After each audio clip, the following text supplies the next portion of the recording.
flip that. I got my pain out the way, I had to get right above it, I'm going up to the summit, I had to let it go, travel to a better road. I could not carry that luggage, I could have lost my life. I almost lost my life. All right, fam, how you doing? Welcome back to the Summit Podcast. This is your host, Clifton Ross Jr., aka Just Clifton, and I am thoroughly excited for you to join me in this infrastructure series that we're doing. What we're doing is creating a foundation for your purpose, and I am thoroughly excited from the different perspectives that have been coming on this podcast and just the material and everything of that nature. I hope that you're enjoying it too. I got an amazing couple. This is my first couple that I'm going to have on the podcast, and I am thoroughly excited to introduce them to you guys. And I'm going to bring them on right now, and we're going to jump right into it. So I got TJ and Kenyatta on the podcast, and I'm excited for them to be here. Go ahead and talk to the people. Tell them who you are. Hello, I'm Dr. TJ Rogers, but I just go by TJ. I'm a mental health professional in the state of Illinois, licensed clinical professional counselor. That's always a tough question when you put on the spot like this. So, Say how you feeling, TJ. Say how you feeling, doctor. but more will come out as we kind of continue the discussion. So I'll pass it on over to my wife. Awesome. Hey everyone, I am Dr. Kenyatta. I am glad to be here. Let's see, this is a tough question. I am also a therapist. TJ and I co-own a private practice in the suburbs of Chicago. And I am also a ministry leader, been in ministry for about 19 years now. So love what I do, love God and love all things mental health as well. So we're just glad to be here. Yes. Man, I'm telling you, I have been all week just been in anticipation of this conversation about to have, because I'm telling you, like, it's something amazing that happens when you can get not only kingdom couples, but kingdom couples that also care about people.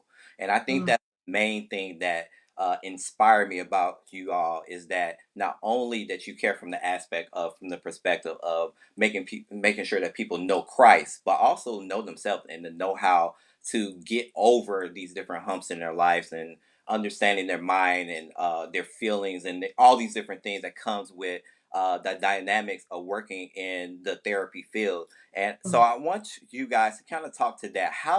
Tell me how you I guess got the perspective of, like, this is the route that I want to go career wise, and how that combines with ministry work that you guys do as well.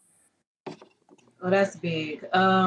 I'm actually going to go ahead and have TJ start on this because he started on a different path, and then I'll come in right after that and talk a little bit about mine. All right, fantastic. Let's go. I was gonna have us start. I felt like that's a straightforward. So I actually fell into the mental health field. My original bachelor's degree was in business marketing, and my whole dream at that time was to work my way up the corporate ladder, eventually make it to the C-suite to do something, make an influence, impact that way. I got my first job at a large grocery retail chain in the Kentucky area, and I absolutely hated it. It was one of those things where it's just like, I knew this was not for me. And I ended up actually going back to school to become a school counselor. And that's kind of how I fell into the mental health field. Worked as a school counselor, and then my daughter, she was born, and I needed additional income, and I actually started working in private practice on the side. And that's when I just fell in love with mental health. And so my spiritual journey, so that starts whenever I was, I guess before I was even conceived, right? From the womb. Exactly. I am the youngest of 8. My father and my mother both were married previously, and then they each had 2 kids in the first marriage, and then they married together, had 4 kids. My father was a pastor in the Baptist church, and then my mother, she's a minister of music. So I kind of was born into that. I was actually born on a Sunday, so all those things that they say about a kid that was born on a Sunday, right? So that was kind of my guidance. My father passed when I was younger, so that kind of interrupted my spiritual journey where I had to kind of figure it out on my own. I had to kind of learn things. So as I grew and developed into adulthood, I had to make my relationship with God fit for me, right? As opposed to everything that I've been told, everything that had been ingrained into me.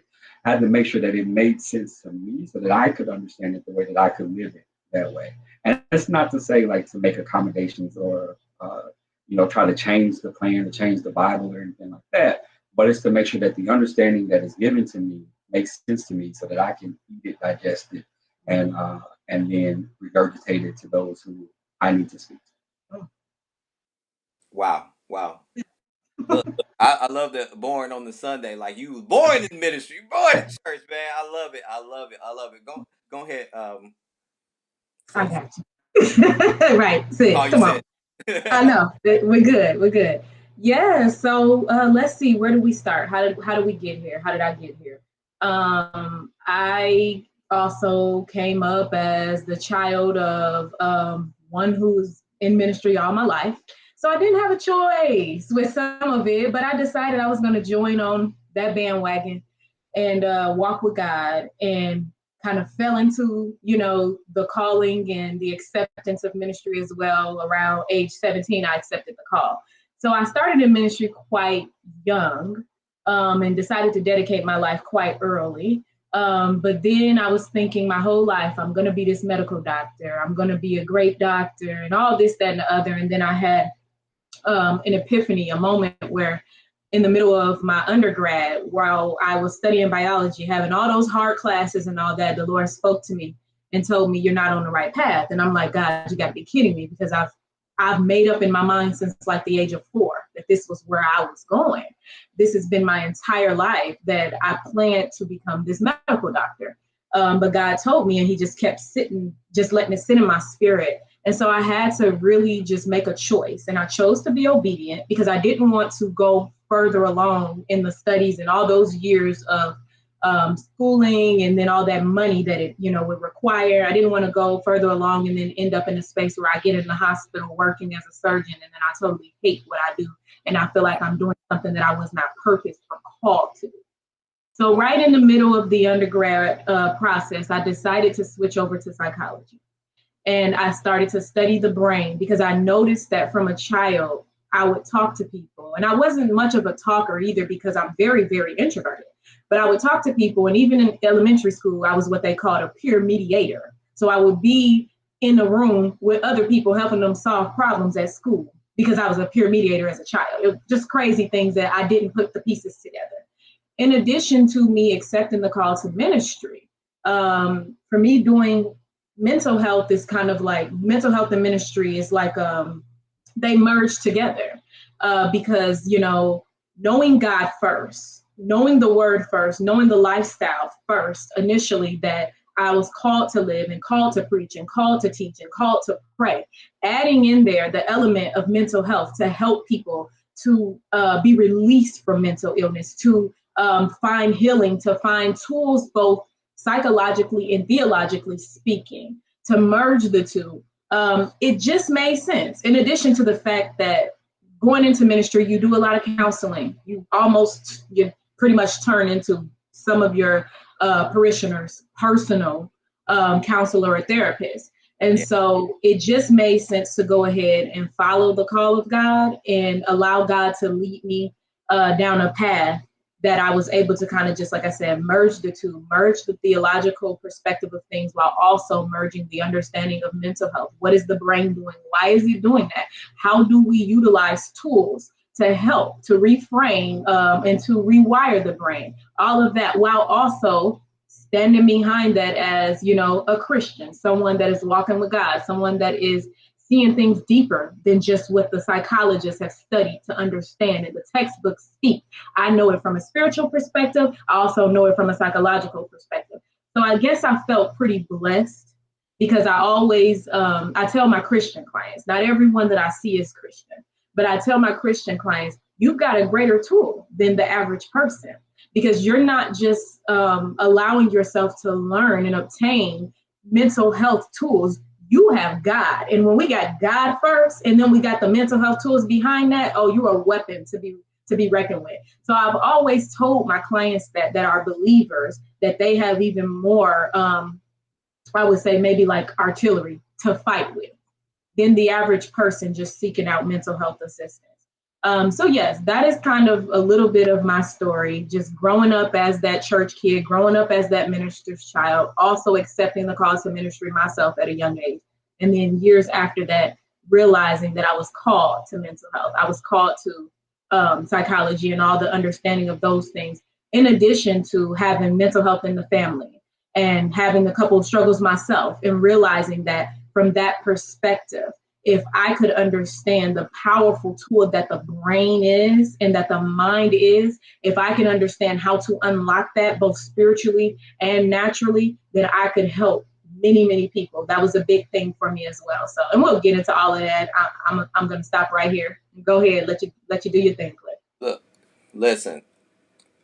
One thing that I enjoy about what both of you said is that you guys were on a different path, and God, it's like, look, if we're gonna lay this foundation for your purpose, we got to make sure that you in the right posture. And I think what is significant about what both of you guys said is that you were able to create that avenue of being in the right posture by listening to the voice of God and listening to the direction of God, and then also listening to the needs of the people. And I think that's important that the listeners need to understand is that because a lot of people are dealing with certain things that are living in a life for Christ, but they don't understand the mental aspect, the mental health aspect of that relationship with Christ. Yeah, you need prayer, but you also need a therapist. Come on. You need, the pastor to counsel you, but you also need somebody who is trained to counsel you and to help you through those different processes as well. So I think that's something that needs to be understand, especially in the realm that we live in, and in the people that we impact and the people that are surrounding us. Because there's a lot of people that are hurting from the inside. Yes, they're doing their walk with Christ well, but they're not. Their hearts are not right. They're doing walk with Christ well, but their minds is not right. And those things get overlooked so much. Talk to that. I want you guys to kind of talk to that a little bit. What kind of impact have you seen with the correlation between the mental health industry and being ministers, and like authentically, like some success stories of what you guys have experienced dealing with that? So let's talk to that a little bit.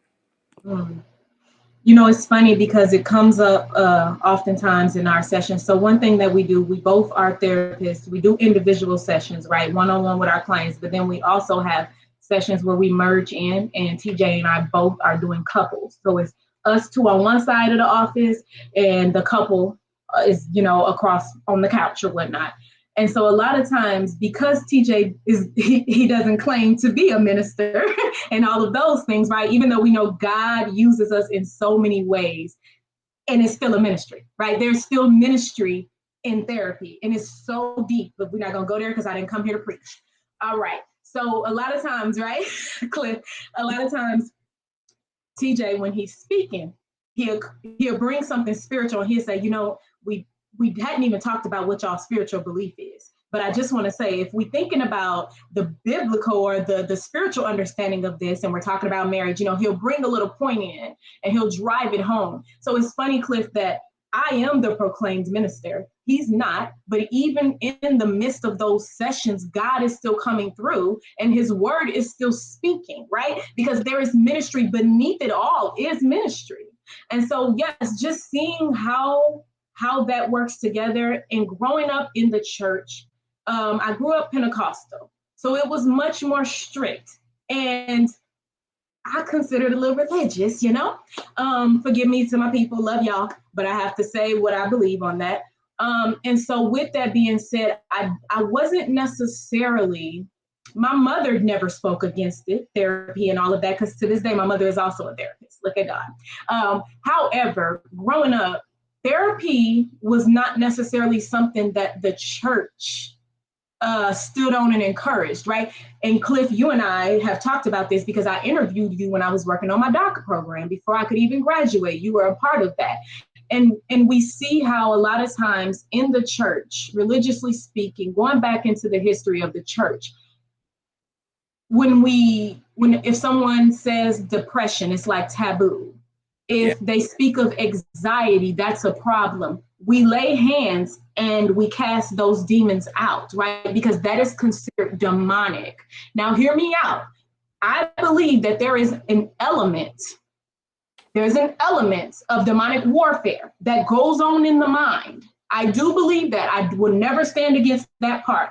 However, as you stated, Cliff, I also believe there is an element of mental health that can go against, and it's not all spiritual. It's not all just the demon, right? We have chemical imbalances in the brain. And we have to understand that that is not all just, oh, we just need to cast this out. This is a demon. Yes, sometimes there is demonic warfare going on that is actually manifesting in the form of mental health. Other times, these brains, because we were born in this world shaping into iniquity, as David says, right? And so we got this fallen world after the fall of Adam and Eve. And with this fallen world came sin. And because of the sin, we have chemical imbalances in the brain. So we must understand that it's not all spiritual for the church. And then for the world, we must understand that it's not all natural. It's not all about the medication. It's not all about the psychological text. Both can exist. And so that is what I have come to learn in my journey. A lot of times, even in the type of church system that I grew up in, even going to a school that teaches theology was shunned. Even that was spoken against, because the church would fear that if we went and we learned that the professors that taught from those textbooks would change our doctrine and what we were taught, right? So they thought we would get too far away from the Holy Spirit. We would get too far away from the doctrine of the church. But see, when you are rooted and grounded in God, you can be trusted to go to a theological school and still know what your foundation is. So my foundation was already set. So it didn't matter what the professor taught. I wasn't going to change what I believed and what I knew to be true, according to my God and my relationship in the spirit.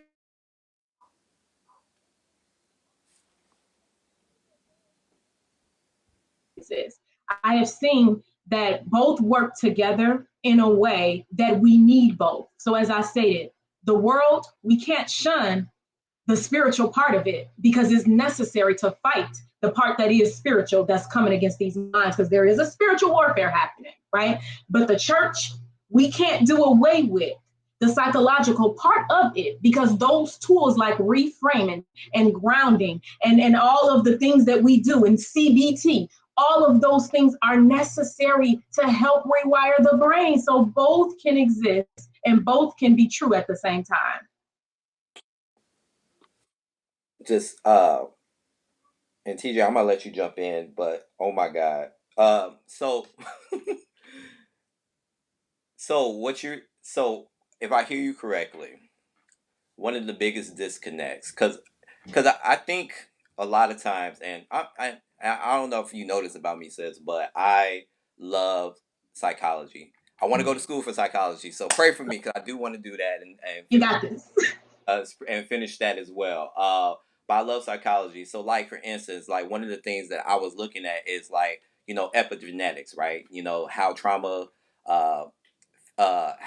goes from the seed to, and to when they're, the child of the seed, and how they grow up from the trauma of their parents and stuff of that nature. And there's all different things where I feel like a lot of times, like you said, it's like, oh, it's correlation to biblical text, like, because epigenetics can be synonymous with generational curses and different things like that. So things are synonymous, but looking at one without the other sometimes leaves in a state of limbo. And if this whole premise of this podcast is right now is from getting the foundation to get to your purpose, you're missing key components to get you to your purpose if you're not taking care of your mental health. Absolutely. So I think that's so significant and to say. And just the way that you broke it down, just the biblical aspect and also the mental health aspect, I think it was phenomenal. TJ, I want you to jump in. Give me your perspective. Like you said that you're not necessarily proclaiming yourself as a minister, but obviously you were born in the church. You were born on the Sunday. So just coming from your perspective and how what you have experienced and how that has impacted your view on the church and mental health as well. Yeah, of course. So if we look at some of the things that we do as a culture now, and I always say mental health is like the redheaded stepchild of healthcare, right? If you think about it, diabetes is not something that was written into the Bible, right? Yes. But you wouldn't tell someone right now to not go to see a doctor to make sure your diabetes are treated effectively. There's two different ways, or there's several different ways you can treat diabetes, right? You can take insulin shots, you can take medication, or you can also just control it through diet and exercise, right? And that's the same thing with mental health. We have several different ways to help you with your mental health. When you're seeing things that are attacking you in this space and in this realm, because I do believe that there's a spiritual realm in which we all have to figure out how to navigate one way or the other. Some of us, like I consider my wife to be very high in the spiritual realm. I'm like a toddler. I might teeter and tatter every once in a while in there, but she's very high in it. And so with that, sometimes she has to be able to be connected with people who know and understand what she goes through, right? But then how does that weigh on you as a person when you go through your everyday, through your day to day? And she has to make sure she's able to navigate that as well. I think there has been such a taboo around mental health, especially in the church, because not a lot of people, you always see that your pastor or whoever you're following at that point in time as your expert, right? If we look at the king of reframe, Jesus was the king of reframe, right? If you thing that he talks about and how he just kind of shifts it on you. The parable that comes to mind is the one where everybody's out in the field working. Everybody can come throughout the day to work, and everybody's getting the same amount. But then you get mad because you say, "Oh, but I've been here all day." And he's like, "Well, this is what you agreed on, right?" And so we use these same type of tools and strategies, not like Jesus, right? Water, turn water to wine, or nothing like that. But we use these same type of strategies to see what you're going through and help you shift, adapt, and adjust, and create a new situation through what you're going through. Help you to understand that, okay, this might be the seed that has been planted for you, but that doesn't necessarily mean that we can't replant you into a new soil that will provide you the opportunity to grow even stronger and even better. Right? If we talk about, you had mentioned something when you started off, and you said right posture, right? Kenyatta and I, we both were on this mental health track. We both were focused on being able to make sure and say, hey, this is the career we want to go down. Before we met each other, this is what we had said. This is what we want to go down, right? But we weren't in the right posture, right? We were in posture of our purpose, but we weren't in alignment of our unity, right? And so when we unified and we figured out, hey, this is somebody that I can do life with and I can connect with, what ended up happening? Things beyond our dreams started to come true, right? Things that we didn't even realize that we wanted to do and achieve were created because now we're in the right posture, right? And so it's almost to a point to where once you get into that right posture, once you wait and stay patient, you say, okay, this is somebody that I know can help me to align with my goals. God is blessing everything. Come on. Right. So as she said, we do a different and non-traditional approach to couples therapy because we believe that we're stronger as a couple to help a couple go through couple things. Right. Yes. And so we'll see the couple individually. I'll see the husband, she'll see the wife, and then we come all four together and we'll see it as a unit, as she said before. But while we're in there, if she has something, right, she downloads all the time. Some of the spiritual downloads on her, and then God says something to me, and we just roll. Yeah. We just rock and roll, right? And that's how we're able to utilize it. It doesn't matter what the person across from me believes. God wants to be able to manipulate my words so that they will be able to receive it the way that it needs to be received, right? And so in that's how God uses me in this position where I'm in the right posture, right? So that I can make sure that I use whatever he tells me to be able to say. Kenyatta and I have this discussion all the time where in this stage of creation, right, we are still stuck in the traditional thought process of church and what church looks like, right? As opposed to being open to say, okay, how to extend this connection, this relationship, this fellowship outside of these four walls. We can no longer be bound by the church house being the only place that God is present. We can't think of it that way. Right? And so now we come together and we have a session, especially for those who we know that are followers of Christ, and we are able to communicate with them in a different way that they can receive it, right? I'm just a person, right? I always tell my clients, I do not have the answers to your life. I will not advise you to say that this is what you need to do and this is how life will get better for you.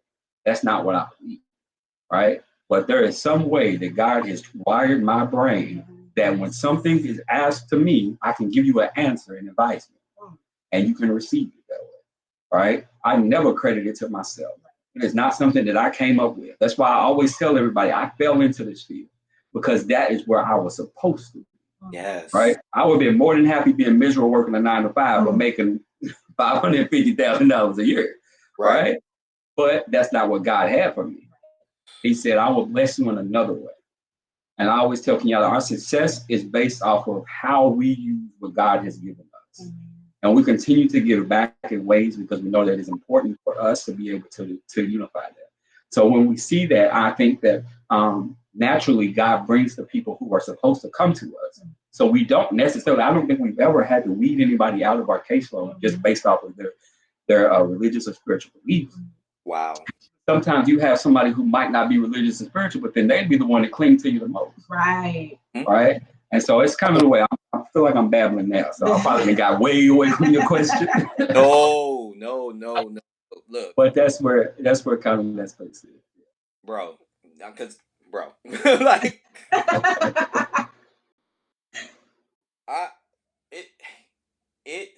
so for one, you're not a toddler, you're a heavyweight, because come on. That was I hope the listener caught what you said, especially in the aspect, because it was so practical the way that you put it. You kind of slid that in there too.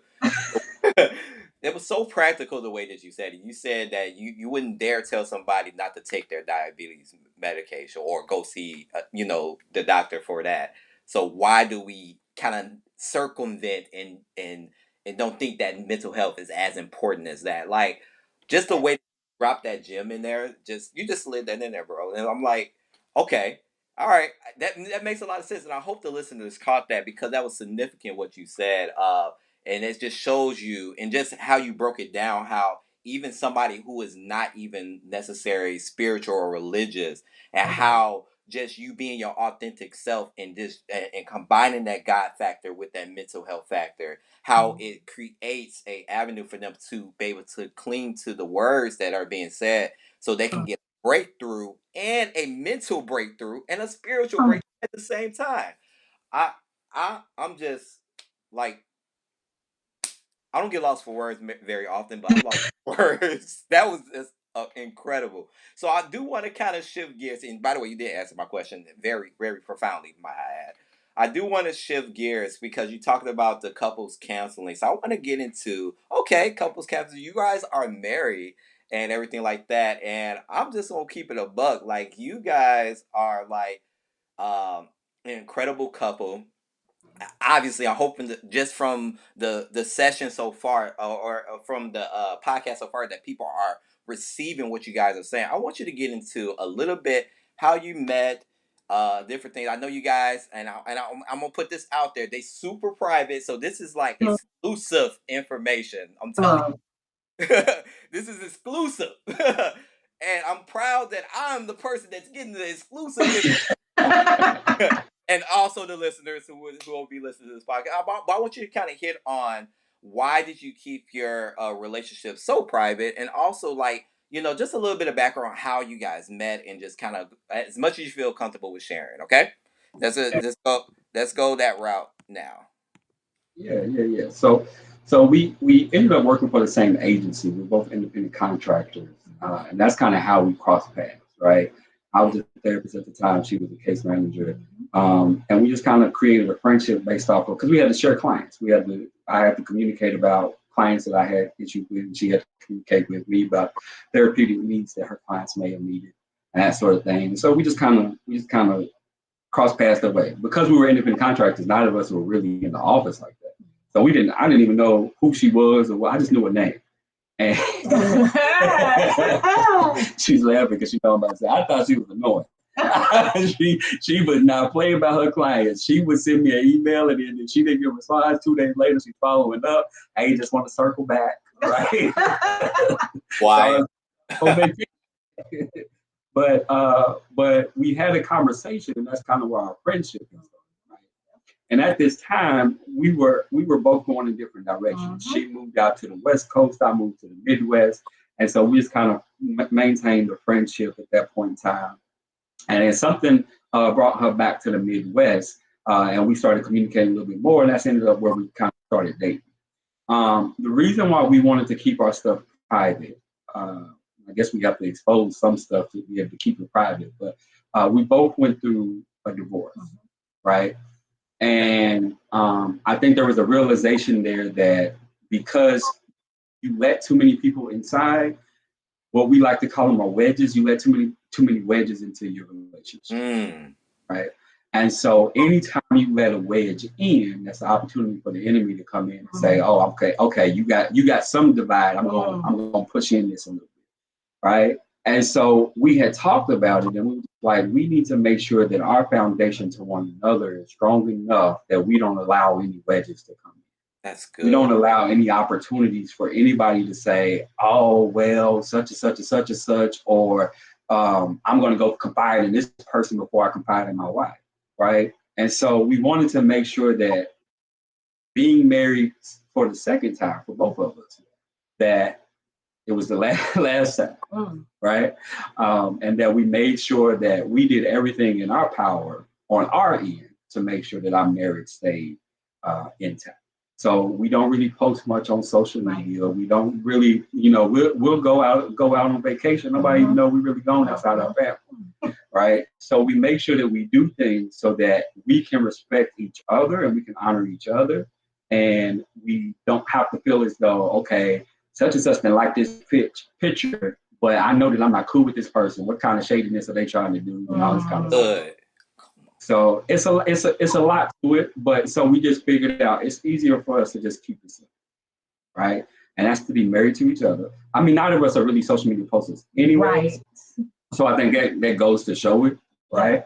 But we don't have to put on social media to brag, right? We're happy at home, and we don't show that happiness on a regular basis. We don't have to show our friends on social media, because if you follow me on social media but you don't have my phone number, are we really friends? Now let me not do that. Let me not do that. But and it's kind of similar to our daughter. We don't post her on social media either, because if you want updates for her, you come visit her. If you want to know what's going on with me, you come talk to me, have a conversation with me. I'll let you know. It's not a secret, right? It's just private, and it's doing things in order so that I'm honored by my wife is honored by me, all of those things. I'll let her add her speed. You got anything before I start? Wow. Yeah, I'm gonna say something real quick. I think it was really good. I'm putting myself on. Hold on 1 second.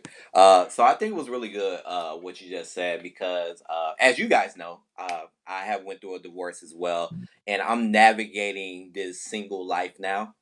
So it's one of those things where I was very intrigued by that part of your relationship and the significance of it, and it shows in the way that you operate, the way that you guys communicate with each other, the way that you posture yourself in working together in business, the way that you guys have your blended family and parents and everything of that nature. It shows in that the significance of the privacy piece, and just like you said, kind of like put in that safeguard to make sure that you're strong enough to withstand for each other, and not even worry about what he say, she say, all that good stuff, and like you said, the different likes and posts and who's hating, who's trying to put away you guys, all that different stuff. I think the significance of that is very deep, and I'm glad that you shared that, because that right there is something that I'm navigating too. Like, when should I post? What should I do?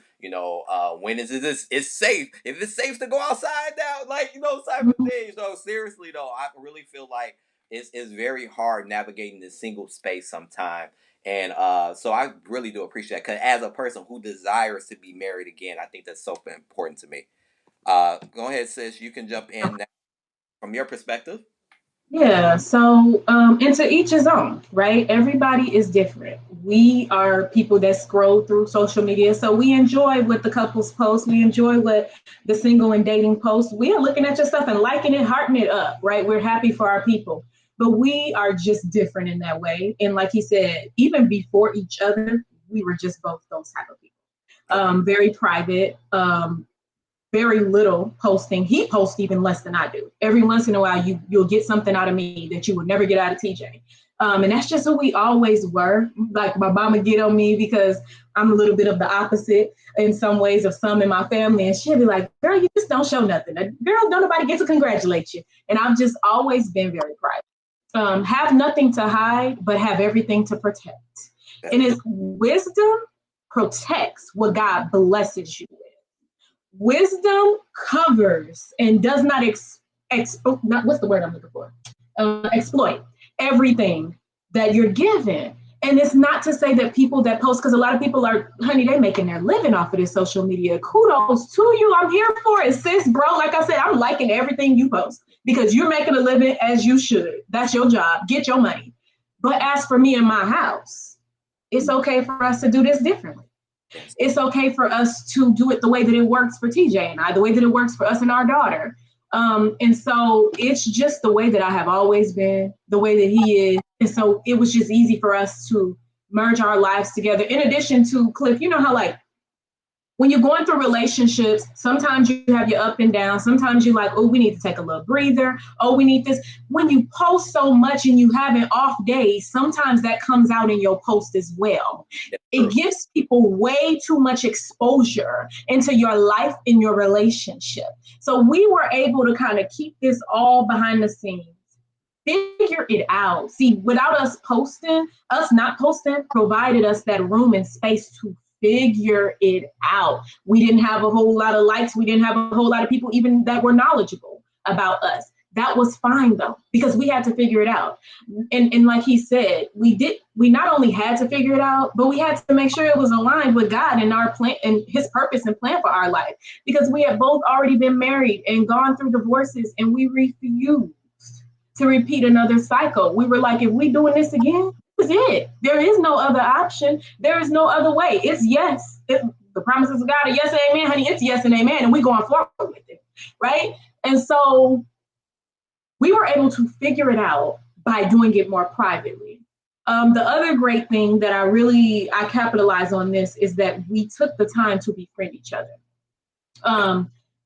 We met at that time. We were both, like he said, on two different paths, even relationship wise. We took the time to befriend each other. We befriended each other for some years before we even decided to say, hey, let's see what it looks like to date. Let's see what it looks like to pursue something together. And like he said, we went two different directions. We both had lived in Kentucky at the time. He moved to my home state of Illinois to take a job, and I moved West Coast to Washington State to take a job. Two totally different directions. We didn't necessarily think that we were going to come back into merging into like a connection. We just thought, hey, we're good friends. Let's keep a friendship going. Let's, just continue to support each other. And he was very supportive as a friend. And so, which also I was able to see things about him early on to let me know, oh, wow, this is somebody who has these different qualities or these qualities that connect with me. And so they say, the best thing that you could do in getting into a relationship is to have that person as your best friend. I am so appreciative of that friendship time because it sets such a solid foundation for us that no matter what, if we roasting each other, if we having, if we having our moments of going into arguments, whatever disagreements, whatever anything looks like, at the end of the day, below that foundation is a friendship. We are locked in because we were friends before we dated. So we got to know the ins and outs, the irritants, the things that irritated us about each other, the things that we love and admired about each other. We got to know all of that in the time of just being friends, of just learning one another, of just being cool and chill and just having chats. TJ is probably one of the most deepest philosophical people I've ever met, right? He's always going to take me deep. That used to irritate me. And he used to be irritated that I wouldn't go deep with them, right? So we learned all of that through the friendship time. We learned what does she like, what does she not like? And then I'm super protective over my spiritual beliefs. And so we go toe to toe. Okay, well, I was more again, a little more religious, you know. He was more like, all right, yes, God all day, but how can we liberate you a little bit? And so we would bump heads on that during the friendship years, right? All the things, Cliff, we figure it out. But we took the time to befriend each other. And then following the friendship, we took the time to learn each other and date in private. And to this day, like you said, we don't post a whole lot. Like Cliff, I'll be out here living my best life. Okay. I'm talking about blessings on blessings on blessings on blessings. Don't nobody know. And I'm okay with that because what I protect is kept. I don't need the world to know that we doing all this, that, and the other. We traveling here, there, and the other place. We buying a new house, all that. It's my own little world, and I enjoy living in it, and I enjoy the privacy. And every once in a while, I will post. Every once in a while, I will, put a statement out there. But for the most part, I truly enjoy just living this private life and thriving. And you know what else? It's real and it's genuine for us. That's another reason why we have no issue with not posting, because we are literally living. You know how sometimes people post and it's not really what's happening at home, or it's not as great as they make it seem. That's not our life and that's not our situation. We're protecting our peace. We're protecting what we have. Like he said, then I don't have to get offended if cousin them don't like my thing because they jealous undercover. I don't have to get offended if that friend don't comment. No, because I live a private life that protects my peace and it protects me and my husband. Because as it is being in ministry, and then being in ministry, for him being in the, I would say it's still a layer of ministry with the therapy, right? You're going to have attacks. Many are the afflictions of the righteous, but the Lord delivered them out of them all. It says, think it not strange the fiery trials which are to try you, right? So there are already attacks when we're dealing with this spiritual wickedness in high places in this world. So if I'm already having to fight in the spirit realm to cover and protect my family, by all means, I don't want to exploit my family too much in the natural because I'm already dealing with enough. There's enough warfare going on as a minister, as a pastor, as a preacher of the gospel. There's enough warfare just in that alone. And so me not posting about my child, posting about my husband, or posting all the places that we go and the things that we do, it's just another layer of protection that keeps me at peace, to be honest with you, because it's enough warfare going on as it is. And again, like I said, we don't speak against anyone who does, because a lot of people are doing their thing out here and they're making a living, and we support that and we like it, love it, and heart it up. But for us, this is how it works. And it has worked well for us because we're both just very similar in that way anyway. So. Wow. So I am going to I wish I had a phone to throw at you guys or something, because the way that you guys broke that down, that piece out, because I think a lot of people miss that, and including myself. Like I'm not going to even hold you. Like I'm a type. I post every day, and every single day. Yeah. I am trying to make a sort of living from it, so I get Of you. course. But at the same token, like what you said was so profound, and it made me really reflect on what I post and I guess the angle that I'm posting things, right? And how to safeguard certain things. Like one of the things that I do in my posts, I don't really post anything real time. Like so that's one way you ain't gonna catch me at this event because or this and that, because I'm not posting about it real time. So that's one of the things I do to try to safeguard. And then also like you said, the relationship piece. One of the most significant things that you can ever have is a partner. If you are at 10, your partner is going to set you up to be at 100.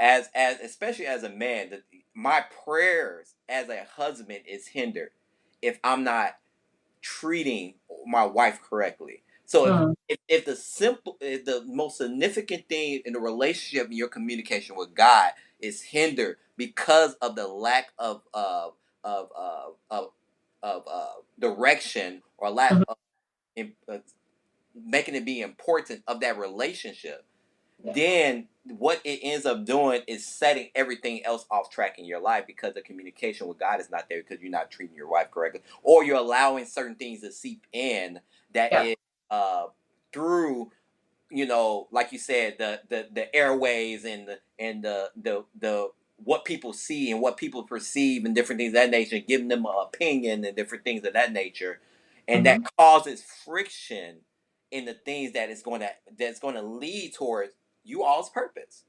See, the thing is that you guys are creating that design purpose for your life simply because you are focused on what is important towards driving you towards your purpose. And Mhm. I think that's beautiful. That's a significant, beautiful thing. And look, I commend you guys, and I thank you for sharing what you guys shared to me, because I know for a fact, you guys are like you said, you're private, but I think there's something that's significant that people need to hear, because it's a stigma out there. Oh, if he don't post me, he don't really love me. Oh, Mhm. she didn't like my photo. She didn't like my last 5 photos, so she not really feeling me. You know, Yep.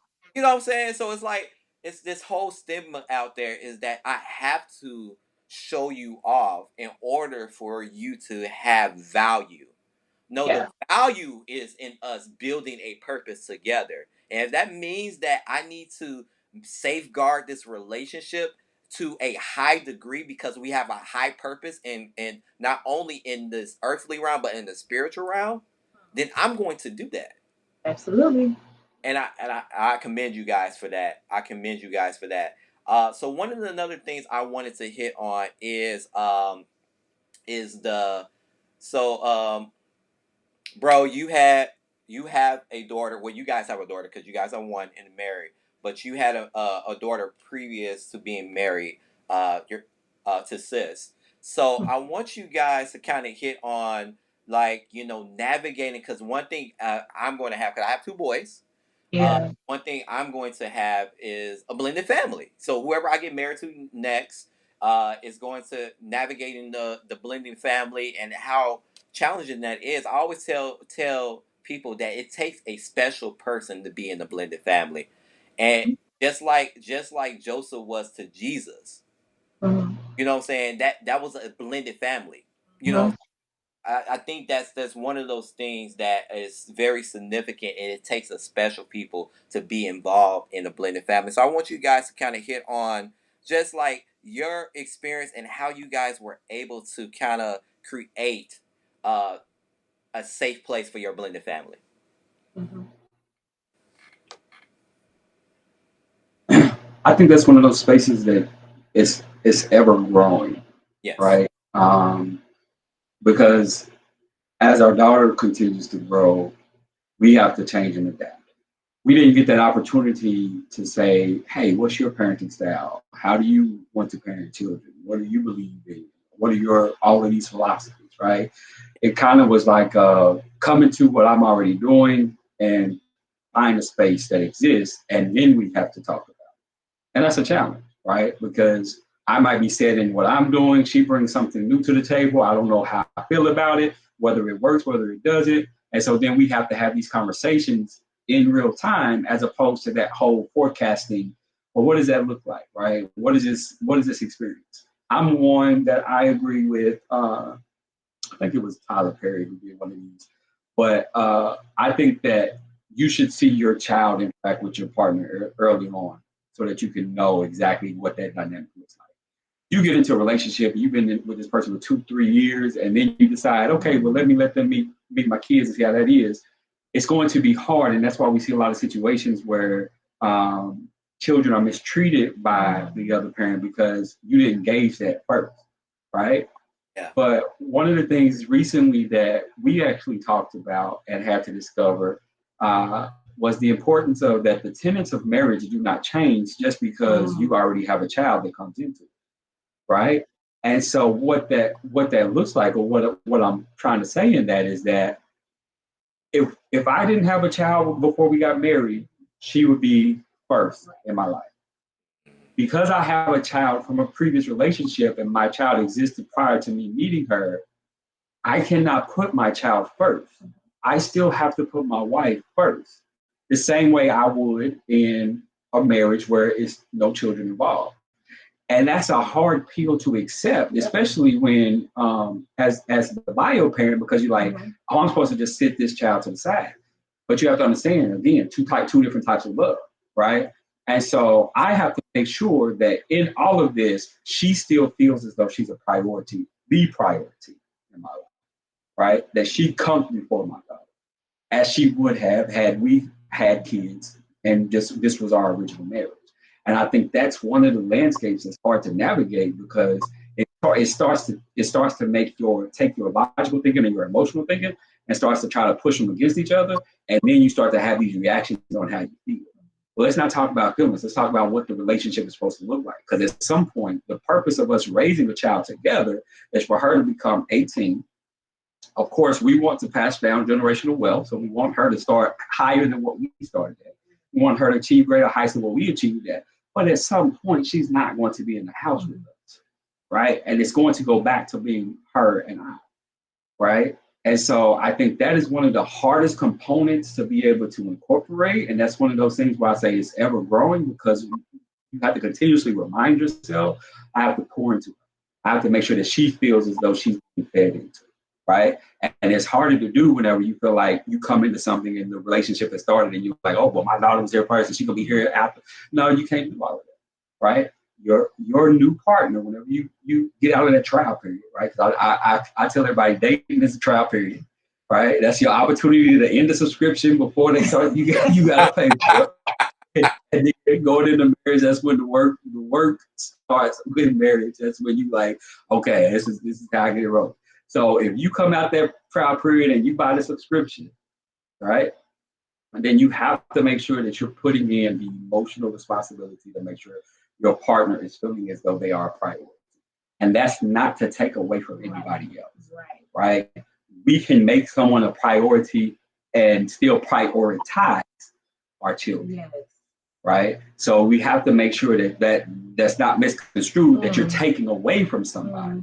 No, you're pouring into, you're making sure your relationship is strong, you're making sure that is the focal point of the marriage. And the children, as they always have, will come after that, right? Because you are raising your children, but you are in love with your wife, right? Don't get me wrong, you love your children. I love my daughter to death. Right. Like she got me so many different ways. It's crazy. Mm-hmm. But my wife is still going to be there. She's the permanency of the situation. Mm-hmm. My hope and desire is that we raise this child exactly the way that she needs to be, that she does not need us. She wants us, right? She don't need to be like, Daddy, I need this, Daddy, I need that. But she's like, Daddy, I want to come see you. Daddy, I want to come hang out with you. Good. Right?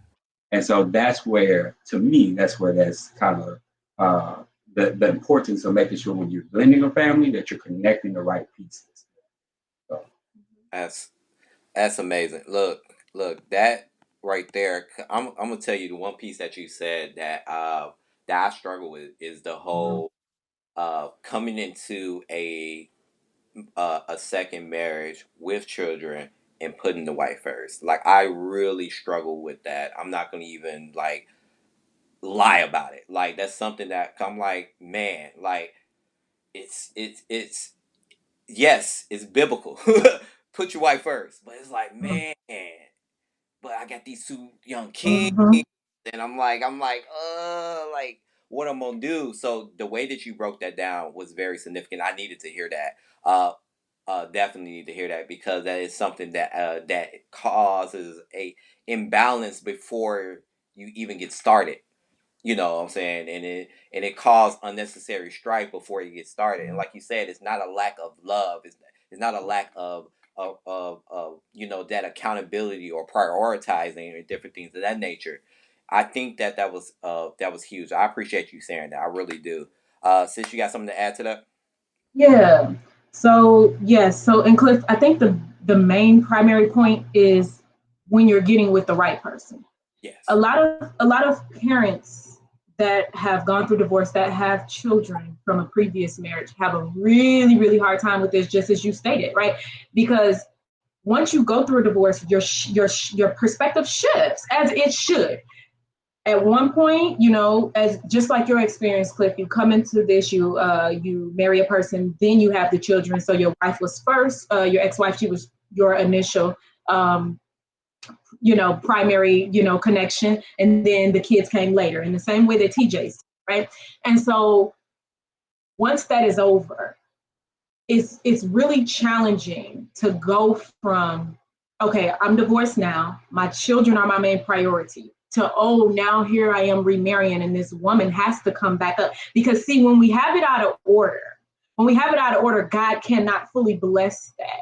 But it also is so imperative that we have the right person, because someone may listen to this and what we're talking about, and they may argue with us and say, but wait, no. Well, see, that's the problem. Maybe you didn't marry the right person that second time. Because if it's not the right person, then yes, they will misuse. They could misuse that. Yes, they could take advantage. Yes, they could take that privilege and mistreat your children. But see, he found the right person. Yes. So me and him coming to an understanding, him and I coming to an understanding of, all right, TJ, you're shifting your perspective now. We decide to marry. Now I'm a priority of our daughter. How does that look? He had to see and grow with me to see that he could trust me to not take advantage of that, to not mistreat his baby, because he's like you about his daughter, Cliff. He plays no games. When I met this brother, two people that I knew he didn't play about was his daughter and his mother. Okay, you can mess with. Now he don't play about none of his family, but his siblings too. But those two, you don't play with his mother, and you do not play with his daughter. I knew that from day one, and he stands on it and has always stood on it. So Cliff, there is a way. Just seeing my husband transform, there is a way for you to have both, to still make sure that the children are feeling like they're the priority and they're extremely important in your life, but also not allowing them to placed above the spouse, because that is the order, as you stated, Cliff. That's biblical, and it is so tough for parents. And like I said, some would argue with us on this because their outcome has not been great. But baby, maybe you just did not marry the right person, because if we give it the right person, both parties should be willing to make adjustments. Does that take work and time? Yes. Have we had to try to figure out what that looks like? Yes. Have we had to pray about that and work on that and have I fasted? Yes. It wasn't just an automatic easy shift, because his baby is his baby. And he brought her out of that marriage. And then, as a parent, as a father, y'all deal with all the extra, maybe like attachments of guilt, like, oh my gosh, I broke this. I didn't break it up, but I allowed the family to be broken up for whatever reason. I agreed to divorce, whatever reason. And the kids, you guys have to deal with all that guilt that comes with what you might think they're suffering through. So then you want to make sure that they feel so important to you and like the priority that they should feel like, as they should. But then going into another marriage requires a shift in order to be aligned and honorable under God's eyes. And so when you connect with the right person, you have someone that's not going to take advantage of that. You have someone that is going to understand, oh, my husband is making me a priority. So I want to make sure that our child together, our children together are our priority. I want to make sure that I treat them as though I did birth them. I want to make sure that I do things for them as though they are my blood and they share DNA with me, although she doesn't. She doesn't know any different in the way that I treat her, because I honor the fact that my husband was able to put me in my rightful place in the marriage to align us under God first, right? And then our daughter and the children that will come later comes under that. And it's all honorable. When it's aligned according to the word of God, you cannot go wrong. When you find the right person, though, and it's aligned, you can't go wrong, and you won't have to worry about them hitting and pinching on juju and mistreating them or being nasty to them. You don't have to worry about that, but you really have to be, as a people, whoever we're speaking to today, you got to be intentional about who you're getting with and who you're connecting with and who who you're deciding to make a wife or whatever the case may be to the males. You have to be very intentional about that. But when you're finding that right person and you're aligning with the principles of God, you cannot go wrong. That person will not mistreat your children. That person will not hurt them. That person will not be nasty to them. But we definitely have to be aligned with the right person. So yes, there are challenges and different nuances that we experience when we're dealing with blended families. And like he said, it's like an ever-growing process. We're constantly working on it, figuring it out, nurturing it. But what we do notice is the more aligned and connected that we are, especially considering that we're supposed to come first before the kids, the easier it is for our daughter to fall in line with where she belongs. The more she feels loved and just like super surrounded by love and saturated by our connection and our love. So if we were off balance and we didn't understand the structure that is supposed to take place in the marriage, she may not be able to come and fall right into place because everything is off balance. Everything is out of place. But because we were able to kind of like figure that out, and we're still figuring that out, what that balance looks like, what that structure is supposed to look like to be pleasing to God and to actually have a healthy marriage, it has made it easy for her to come in and accept me and adopt me as a bonus mother, because her father and I first had to figure it out. So that's another thing. We don't realize the warfare or the struggles that we're placing on the kids when we don't get it together first. When we misaligned, they come in confused and messed up. They come in not wanting to listen. They come in disobeying and saying, you ain't my mama, right? Because we didn't first set a foundation and a structure that made it easy for them to come right under the house and just fall in line. But when you have two people that are of the same mind and are operating under the same spirit of God, it makes it easier to build the house, even with the challenges and the tough little areas that you have to kind of figure out. It makes it easy to build the house, and the children can come right in under. And it's an easier flow, and it's less confusion. And the enemy knows where to go sit down and not have any space in your marriage and in your household, because you set the foundation right. So let me say that for those that have gone through divorce, for those that are looking to remarry, for those that have already remarried, they're trying to figure this out. Be honorable first to the foundation and the structure that God has given you. Pray and fast now. Put the word on it, because I'm not saying any of this came easily. We've had to put power of God in the prayer and the fasting into some of these things. But I'm telling you, if you set that foundation according to what your word says, despite the fact that unfortunately we done been in divorce and we know that divorce is not necessarily honorable to the Lord, things happen. We living in a world again that is sinful. Things happen, life happens. So because we have been in this situation, or we're in this situation now, I encourage you, those of you that are remarrying, those of you that have already remarried, just make sure the foundation is set correctly first at the top. The kids fall in line. They will fall underneath that. But God, it's hard for God to honor and bless it if you don't make sure that it's set the way that it's supposed to be set. So yes, again, there are unique challenges and, all of that, especially when you have other parents from previous marriage involved with blended families and all of that. But, we do our best to teach our daughter. We do our best to be respectful of the other parent, because that's her bio mom. I am not, right? So I don't overstep and all those different things. There's a lot of little, nuance and all these little things that you got to kind of figure out and work through. But I will say it's possible. As long as you and your spouse are on the same page, it's nothing that can come against you. If God be for you, who shall be against you? It's literally nothing that can come against you. If something comes against you, it's because you allowed that wedge.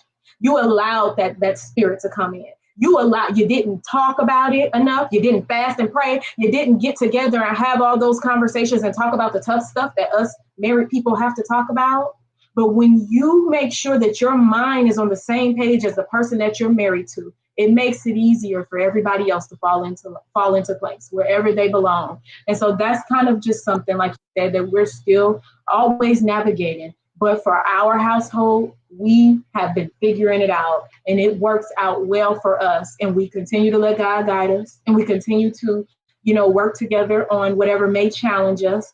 Because you're going to have some differences. You're going to have different discipline styles. You're going to have different ways of spoiling. All those things come into play when we're talking about blended families, right? Like, my husband's very soft and tenderhearted when it comes to our daughter. That's his baby. Like he said, she can have him wrapped. She's got me wrapped in a different way. I'm more of the disciplinarian where I fuss at her, but I spoil her with everything that I have. As long as she listens, she gets everything she wants from me. And she don't even, stuff he'll say no to, it's a yes for me, as long as I know you listening and obeying what I say. So everybody's going to have those different perspectives. So we have to be willing to have those tough conversations. He might be a little more soft on her. I might be fussing. But at the end of the day, he knows that anything she wants, she's going to get it from me. And I'm going to go above and beyond to make sure she has that and more because of how I love her.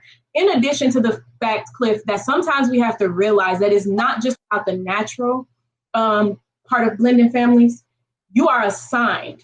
For those of us that maybe don't have children, or maybe sometimes we're coming in with two people that did have children and they're blending, whatever, you're assigned to those children that you didn't birth out. So for my daughter, she's an assignment. She's an assignment. God had to show me that. Right? Yeah. She's an assignment for me. It's not just her biological mother that has been given this information that God wants her to use to raise her. It's not just her biological father. She's my assignment. She's got a calling on her life. She's prophetic. So I have to speak life into her and nurture her into the young lady that I know God, not Kenyatta, not TJ, not her mother, but God is calling her to be. So I had to also understand and listen for the voice of God to see my assignment and my connection with her. It's deeper than just the natural, you all. We're called to help lead and guide them. We're called to teach them the principles of the Lord. We're called to lead them and help them to live a life that is going to be pleasing to God. So I understood that it wasn't all natural. There's a spiritual assignment that you are connected to those children or that child for a reason. My goodness.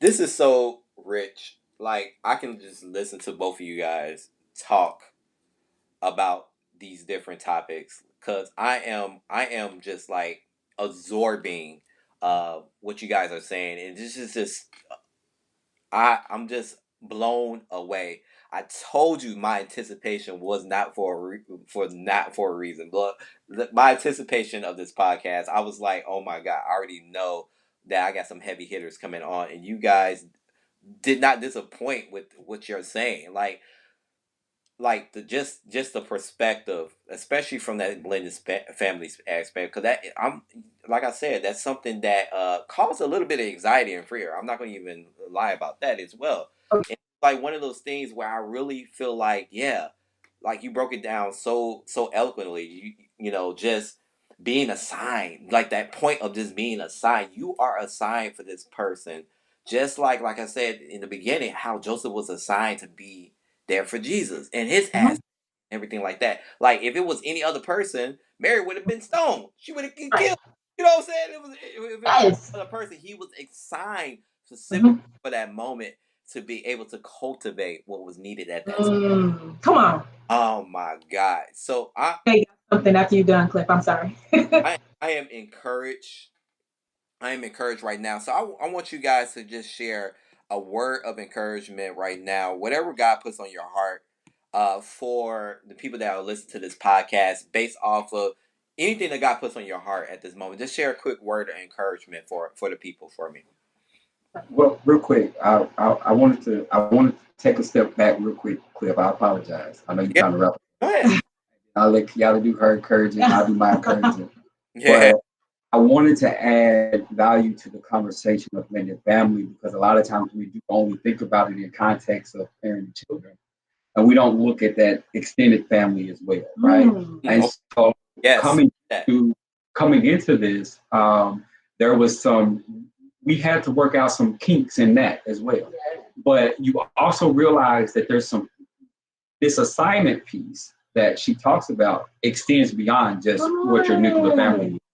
I mean, there was a point in time, my mother-in-law, she called me just about every day, needing some assistance with something. And she knew that I was going to help out, right? And I think that's another piece to it, right? That is another piece to it. And I don't feel this way, but sometimes as the second husband, you get looked at a little bit different, right? It's like, okay, she ain't make the first one, so we're gonna hold out on this one. Right? So you get looked, but it was very welcoming. It was very much so like, and so now I have, she got a big family. Right? So I got all these nieces and nephews, you know, that I'm trying to build relationships with. And that sort of thing that is important as well. And I think that a lot of times we just think of it just as that nuclear piece, but there's this whole extended, especially in the Black community, because family is so important to us, that comes into play as well, where you have to make sure that your heart is pure, right? Your love is pure. It doesn't just stop at a certain point, right? Because there's all of these other people who need you based off of the knowledge that you bring, based off of the wisdom that you have, based off of the experiences that you have gone through. that can connect to you that you now are sharing with everyone, right? As she said, we private people, so you only get access to me through her, right? And if she don't like you, I don't like you. Oh my God. Right? we are both choices. We are both stubborn, right? And there's some pieces of that even with that too that I had to learn, right? I had to be able to mature into. But you know, but with that, when it comes to family, it's not just the children that we have to make sure we're blaming. It's the whole extension piece, right? Because you can't go to the family cookout and be the second husband. No, I am the husband, right? I'm the one, right? So just because she messed up, didn't find me on time, right? But no, but that's where I think is another conversation that has to because even if there aren't any children, this is your second marriage, you're still blending into an extended family that you have to learn how to love, and it's going to be different because you may have had some experiences that were not positive, and a family that's trying to love you and you put up the wall because you're hesitant because of what you have been through before. Or you may have experience where you were loved, extremely loved, and you have to learn how to navigate a family who is dysfunctional, right? And so it's a lot of different pieces in that blended space. But the biggest thing that I think when it comes to anything is communication. If you communicate with your partner and you have that open and honest communication, which is the hardest because it's hard to receive honest communication, but if you have open and honest communication, that helps for that blending to be a little bit more smooth. Right? If we think about a blender, what's at the bottom of it? Knives, right? And so in order for it to become out smooth and be the consistency that you wanted, you have to go through some cutting in order to get so that it's blended nice and smooth, right? So I think that's where I apologize for taking this backwards. Right. No, you took it forward. You took it. Yes. You took it. Clip, I gotta add to that. Go ahead. Okay, real quick. I'm trying to make this quick. Yes, that's amazing. He's so right. It's bigger than just the nuclear family, the immediate, blended family, but whatever. The immediate family is bigger than just that. My husband is so blessed in there's a level of glory of success that God has placed on his life. I seen that about him when I was just his friend. I was like, oh man, he's gonna go high. The Lord had already showed me he's gonna go high. He's gonna be great, right? But we didn't necessarily. We both weren't, and we're not like we haven't arrived, but we both didn't see ourselves truly take off until we connected, right? He that findeth the wife, findeth the good thing and obtains favor, right? So we didn't necessarily experience the fullness of that favor until we connected. But I could already see ahead of time his success and that God had really blessed him to go high. I said, he's going to go really high. I could see that. And so the blessing that I have received is not only just seeing my life elevate, but also the way that he does help out and the way that he does support my family. Like he said, I do have a big family, but he blesses my family so much. My mother can call him literally for anything, and he's right on it for her. My nephews, same, right on it for them. They know that they can trust him to have a word of insight and wisdom and knowledge, and then he's going to take them through all the research and things and tell them what the results are and help them make plans for college and all the things. Is such a blessing. And Cliff, let me just add this one little piece because I believe that somebody can be blessed about this, by this. Because of the assignment and the blended family, for me, the devil thought he had me, but I got away, like the church thing. I had some trauma connected to my previous marriage. I married an awesome person, very amazing, but there was some trauma connected to it when it comes to family. And so TJ comes from a very close-knit family. And so with that close-knit family, it reminded me of some things that I had experienced in the previous marriage. So I initially was like, yeah, no, I don't think this could work for me because I'm seeing things that scare me and that make me think like, I'm not repeating cycles. I'm not getting divorced again. I'm not going to be with anyone that can't prioritize me above their, come on. And so I almost ran away and lost. I almost lost it all. Come on. But God allowed things to come back around in a way that I was able to take the opportunity of getting to know TJ and, courting, him courting me and all those things to actually give it a chance. And God has blown my mind because in the same way that he has been such a blessing to my extended family, God has allowed me to see that not everything is what it looks like. So just because he came from a close-knit family, and that was something that was familiar to me in my previous marriage, and our families have different styles of communication. That was a challenge for me because I come from something way different than he does. And I just had things that I was like, I don't think this could work out for me, because I know how I was raised. I know how I communicate. And I know that I want to be prioritized. I want this marriage to work. I want to be prioritized.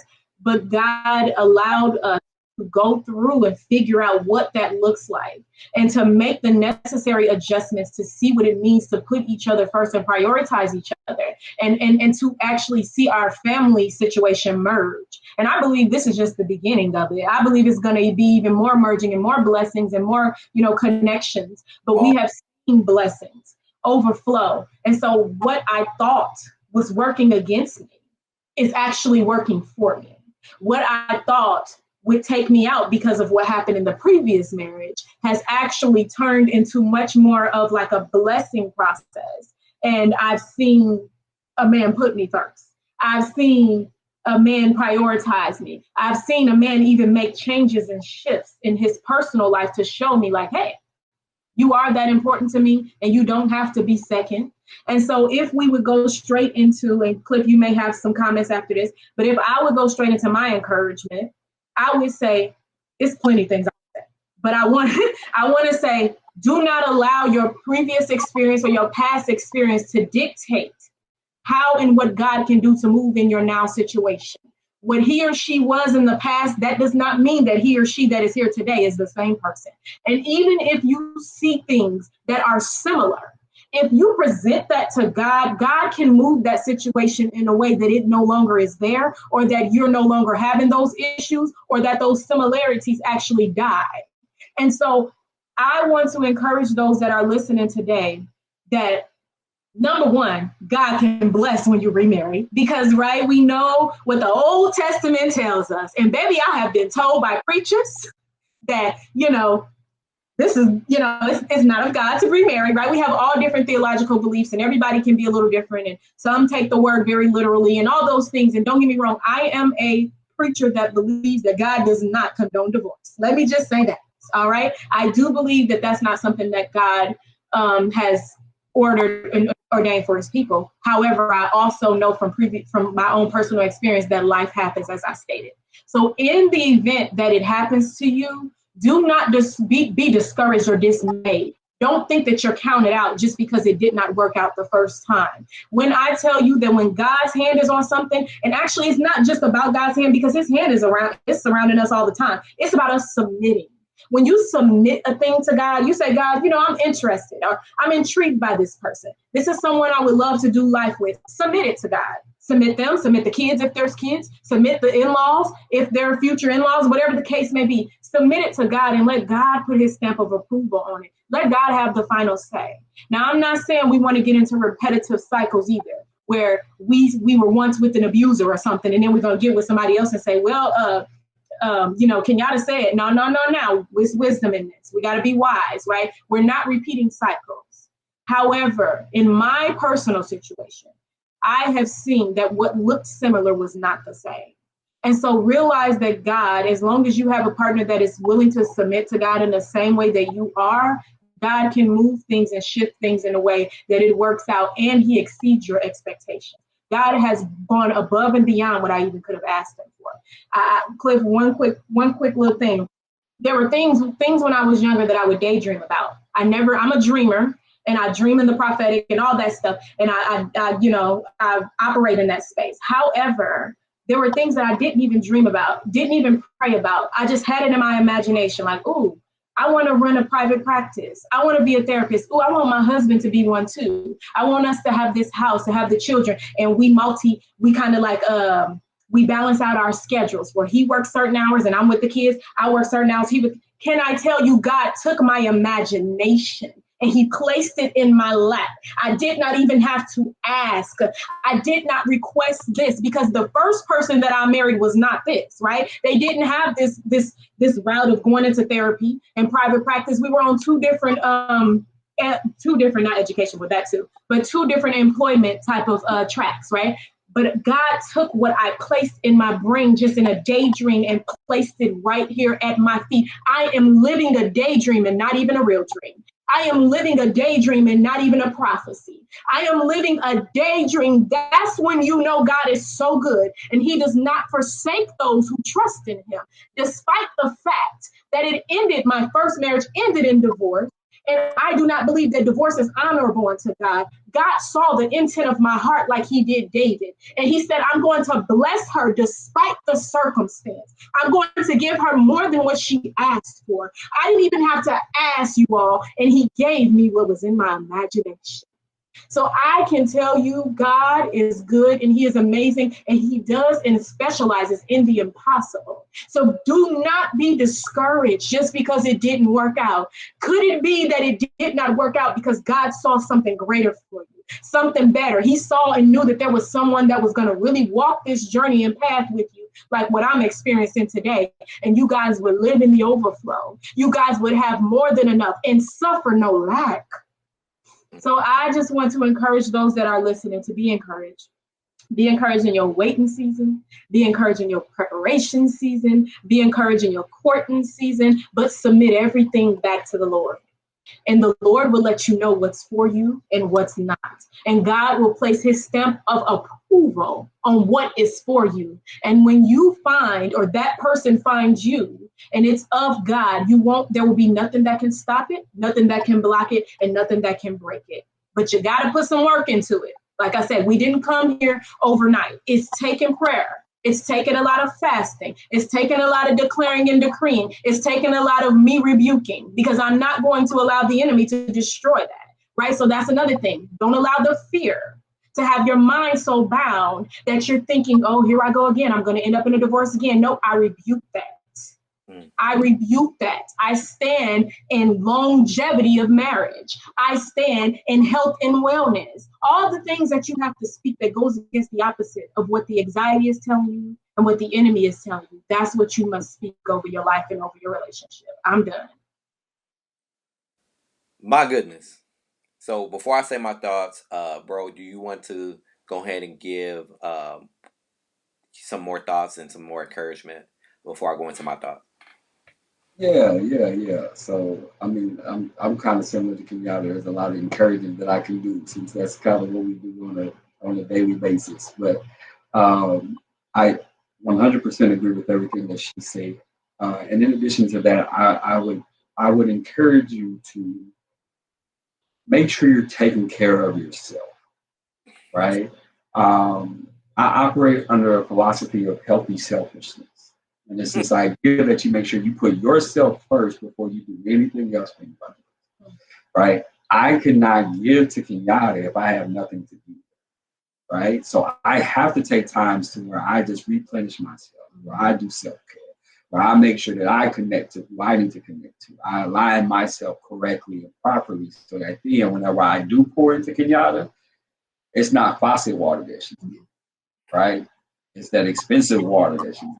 Right? So that she can feel and receive everything that I'm giving her. But in order to be able to do that, I have to make sure I'm taking care of it. I would also encourage to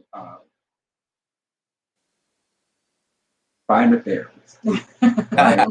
I would be wrong if I didn't say that at some point in this time, right? But the reason why I say that is because, and this isn't saying that you have to be in therapy lifelong, right? But if you're challenged by something, professionals are trained to help and assist you. Therapy is like finding gloves, right? We all know when it's cold outside, especially this Chicago cold, you step outside, you need some gloves on. But you can't just wear anybody's gloves. I cannot fit Kenyatta's gloves. Kenyatta might be able to fit my gloves, but they may not be comfortable. When you are finding a therapist, it needs to be the right fit. You have to take the time to vet people out in order to make sure that they fit what you need and what you desire in this stage of life. And this will help you to continue your elevation. Don't think that where you are is where you will always be. Continue to grow yourself, continue to mature yourself, continue to research and grow and develop so that you can continue to elevate. Because the problem is that we sit and we say, oh, I think I made it and this is the best that I can do. And God is saying, I have more blessings for you, but if you don't go after them, I cannot give them to you.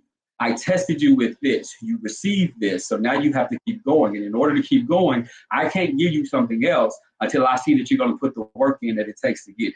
It's sitting there, it's ready for you, it's yours. But you have to show that you are ready and willing to do the work to get to it so that God can release it, right? A balloon's not going to pop if a needle never pokes it, right? And so in order to release what is yours, you got to poke it with that needle. You got to allow the balloon to pop, and God will say, these are the blessings. This is what I have for you, right? Does it take work? Absolutely. Can it be scary? Absolutely. Is it going to challenge you? Absolutely. But is it worth it? 100%, without a doubt, right? The one thing that will hold you back from achieving what God has for you is fear. Fear is that one thing that stops us from doing it. And if you are afraid, you need to lean into God and tell him to remove that from you, right? Or walk with fear. Ask God to show you how to do that. How can I continue to move even though I'm fearful? And he will show you exactly what you need to do. But that's what I got. That's what I got. I'll keep it short. No, that was good. That was good. Like I said, this is Rich. I can listen to you guys like literally the whole night. The whole night. Here's the thing. I'm gonna say my word is courage. I'm gonna encourage you guys because one of the things that I believe, what just transpired here was absolutely, utterly amazing. I think that I'm gonna speak to you, bro. First, TJ, man, I'm telling you, you are the epitome of a leader, servant. I think that God has placed you for this day and time, not only to encourage couples, not only to encourage family, but to show the dynamic of how those things work together in unity because of your leadership style. I think that God has blessed you with the language to be able to convey things in such a manner that can reach not only the mind but reach the heart. Uh, Biblically speaking, when they spoke about the heart is the seat of the mind. So that means that the seatedness that's within your body, within your soul, even though it might not be scientifically relevant, but spiritually relevant. I think that the seat of the heart, the seat of the mind of the heart, God has given you the language to be able to reach the people of God with that. And just know that the way that you lead, the way that God has blessed you, and your communication style is not by happenstance. It's something that He has given you from the womb. It's not strange that you were born on the Sunday. It was not strange. Grew up in the ministry, that your father was a pastor, that you married this wonderful woman of God. It's not strange that these things are happening in your life, because I feel like God has given you the language to be able to elevate it to a higher level and elevate people to a higher level. So I just wanted to speak that encouragement in your life. And then yes, therapy is important. I do maintenance every once a month. I don't have to be necessarily nothing wrong. I go once a month because of maintenance. I want to maintain what God has given me. I wanted to be able to get have that communication so I can keep progressing in my purpose and destiny. And I'm not saying going once a month. I'm not saying telling you what to do, but at least make sure that you are in active therapy for whatever. You know what I'm saying? So sis, I'm gonna encourage you because uh this right here, I think God blessed you to be able to merge the spirit realm into mental realm. I think He gave, when we first connected, it was you was doing a project on pastors. I think it was pastor burnout or pastor dealing with depression or something of that nature. And I think that connection is so important. Even if it was just for school to get a assignment done, but I think that he gave you that to be able to communicate to the world. And I think that one of the things that God is doing, I feel like it's a book that is going to transpire from that. I feel like God has given you the language to be able to communicate that barrier that is so many people that are in need. It's the depression in church is so high. The people that feel ashamed that goes to church on every Sunday is so high. And I feel like God has given you the language to speak to that. I also think that God has given you the language as well to be able to navigate the space to speak to being that bonus mother as well, and how to do it with grace and integrity, to be able to submit to the leadership of your husband, because he has shown himself as a leader, and how that looks like, and being the right one for the right place at that right time. So I feel like God has really given you the blessing on that. So I just wanted to speak that encouragement. You encouraged me. You encouraged the listener. I wanted to encourage you guys. Amen. We received that. Thank you, Cliff. Yes. Absolutely. So as we're wrapping up, I'm going to have you guys shout out your practice, talk about your social media handles, different things of that nature, and we're going to go ahead and wrap up the podcast. Yeah. So our practice is Elevated Mind Counseling. We are located in the west suburbs of Chicago. We do see both virtual and in person. Right now, we see in person in the Loudoun, Naperville, Aurora area. We are expanding, and as we speak, so we will have a couple more clinicians coming on board. We do take all major insurances as well as Medicaid. So we're anticipating to be able to start taking Medicaid insurance in the next month or two. So we are here to help anyone and everyone who needs this. My Instagram, which I kind of fell off of, but I need to get back on, is Dr. TJ Speaks. Dr.T.J.AI_speaks. I think is how it is. Just kind of short snippets of just words there, and I'll kind of give her handle. So. Yep, and mine is just Kenyatta Williams. That's KENYATTA Williams WILLIMS, and that's how you can find us. And we're just happy to be here and happy to share, and hope that it was helpful and rich for whatever someone's needs might be. Awesome. Fantastic. So all of that information, including the website and everything, will be in the show notes. Also, too, becoming a subscriber to the podcast. Also, make sure that you put a review, so that way this podcast is going to show up in the recommended on whatever area it is, whether it's YouTube, Apple Podcasts, Spotify, or whatever of the nature. Also, too, don't forget about my Patreon as well. It costs money to do podcasting, so it's right. Support, and also also support this great man and woman of God as well, as they're growing, and they're showing look. I don't even have to promote them, because they promoted themselves. Like this podcast right here was one of the is one for the books. So I would encourage you, if you're looking for somebody, to help to cultivate your mind and to help you to elevate your mind, go ahead and get connected with them too. So I love you guys. I appreciate being on. I'm gonna say a quick word of prayer. Then we're gonna Dear Heavenly Father, thank you.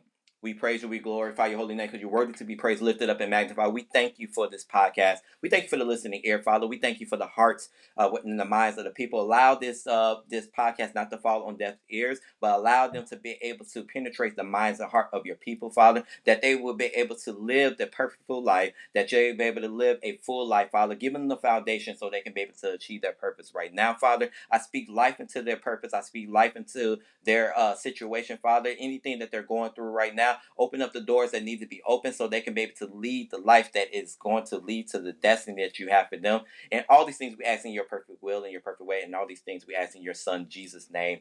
Amen. Amen. All right, family. Well, that is a wrap. Another episode. We will see you on the next podcast. Love you with the love of Christ. Peace. I'm going up to the summit. I need to get where the sun is. All of my sin in the budget.